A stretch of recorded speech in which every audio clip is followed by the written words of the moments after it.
In this video lesson, we're going to walk through the filter section in Reason Subtractor. So I'm going to start by enabling the noise generator and changing the mix all the way to the right so we only hear noise. And we'll go through the different filter types here.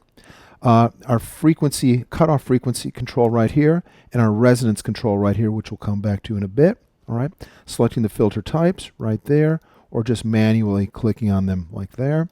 We'll start with the low pass 24 and then keyboard tracking here, and then finally we'll get over to the filter 2 section as well.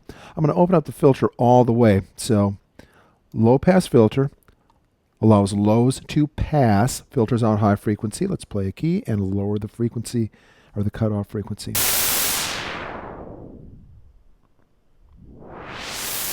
All right. More in the filter section online on the readings in D2L. But a low pass with the number 24 means a 4-pole filter. Let's go to a 2-pole filter, low pass 12.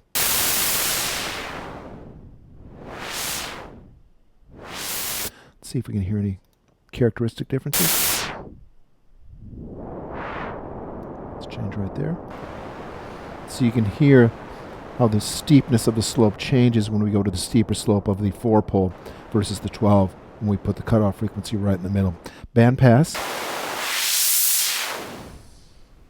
filters out frequencies on either side of the center frequency. All right. Let's put the, again, cutoff frequency at the top. High pass filters.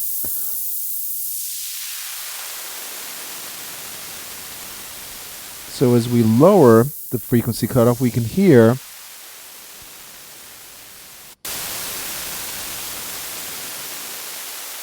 we are reducing the amount of lower frequencies. Okay? There we go. So the higher we raise that cutoff, the more low frequencies we cut off. All right. Notch filter.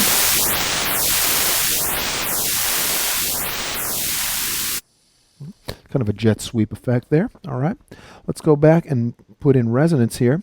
And for this one, I'm going to switch from noise to oscillator 1. And let me lower the cutoff frequency.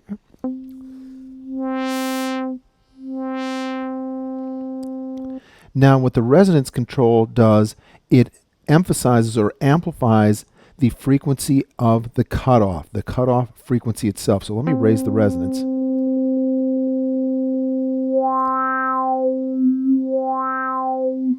So now as I sweep the cutoff frequency higher and lower, you can hear the actual cutoff frequency itself being emphasized because it's being resonated with the resonance control there. Okay? Great for creating wah-wah effects, and we'll come back and we'll actually create kind of a wah or bow bass in a future lab using the filter and resonance controls here. All right. Let's go ahead and take a look at filter 2, and I'm going to open up filter 1 all the way here. Okay, let's just go ahead. Let me turn that off. We'll go back and enable noise. Okay, so here we go. Oops. There we go. Change the mix control. There we got it. All right. Again. Now, filter 2 is a low-pass filter. It's an LP12, a 2-pole low-pass filter. So let's open it up all the way. No change there. I've got to turn it on. So I can use the two in conjunction. Okay, by combining different filter types here. Let's combine a high pass, the low pass right there. Okay, so we can just combine different filters to make different effects there. Now the power with the filter 2 comes in when I use the link control, and I'm going to use a preset here to illustrate that. So I'll just head over to the patch browser here and click where it says right there, that's a little file folder, so I'm going to just click that. And now I'll head over here to where it says Subtractor Analog Synthesizer and click on that. Again, that's in my instruments list. And that will bring up the patch browser for all the patches for Subtractor. And if I want to go to the top level, right here I'll go up a folder. And there, here at the top level, it gives us kind of the top 10 greatest hits.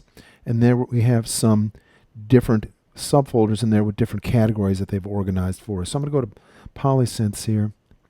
I'm going to head down to fuzzy funk. There we go. Let's hear that. Okay, kind of a clavinet funk keyboard patch there. Now if I play the note here, let me illustrate filter 2. Let me just turn off the link and turn off filter 2. And I'll move the notch filter setting. Not a huge difference there with moving the notch with this patch the way it's set up. Now I'm going to turn on filter 2 without the link. And you can see that without the link activated, filter 2, because it's a low pass filter and it's set so low, it filters everything out. Okay, I'll raise it here. And now it lets all the sound coming from filter 1 right through filter 2. Okay.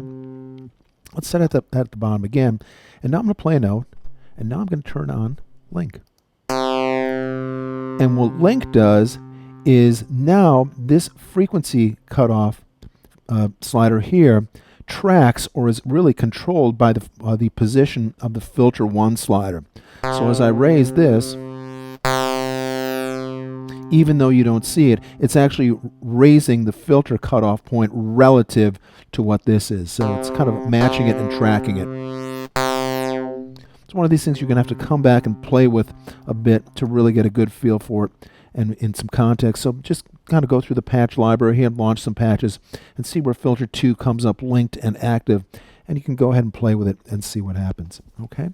Let me turn filter 2 off here. Let me go back and reset the patch. So right click where it says patch, reset device. Let's come back here and I'm going to go back and raise my filter cutoff.